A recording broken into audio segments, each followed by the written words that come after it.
So, whether you're buried in legal texts or starting to make your first big moves in the professional world, there's one metric for success that trumps all the others.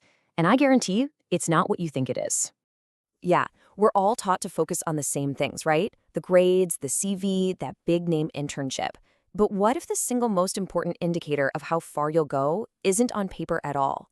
What if the real key is all about who's sitting next to you? Now, this isn't just some clever line from a movie, it's a genuine diagnostic tool. The quality of the people you keep around you, the counsel you take, well, it's a direct mirror reflecting the quality of your own mind and your actual potential for leadership. Okay, so this brings us to the first major hurdle, the ego trap. It's incredibly tempting, we all feel it, to surround yourself with people who just agree with everything you say. But that's exactly where real power starts to fall apart.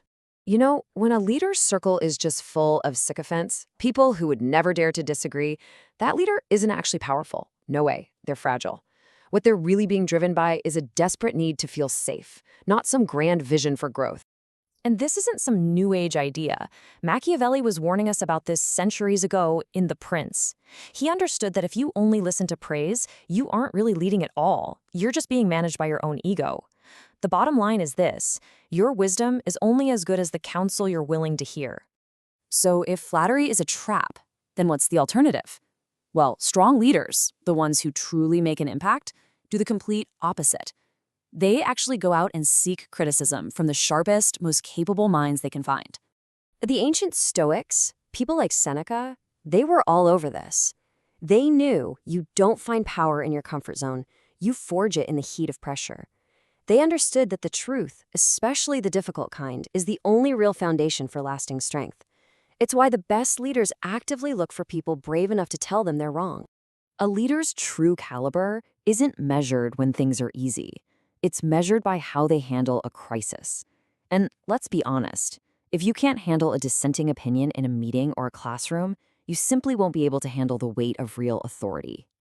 And all of this brings us to the ultimate proof. You can put on the mask of a leader, you can fake the confidence, but your environment, your circle, if it isn't solid, it will always, always give you away. Aristotle actually had a term for this: political friendship. It's the idea that our associations literally define our character. Because here's the thing about power: it is never a solo project. It's built by the hands you trust, the minds that challenge you, and the people you empower. Think of it this way: it's actually pretty simple. If you surround yourself with mediocrity, their habits slowly become your habits. Their failures end up becoming your limits. But if you surround yourself with thinkers and visionaries, with people who challenge you, their victories actually amplify your own. So take a good hard look at your circle today and ask yourself this one simple question. Because in the end, the world won't just judge you by what you achieve. It's going to judge you by who was standing right there beside you while you were building it. Choose them wisely.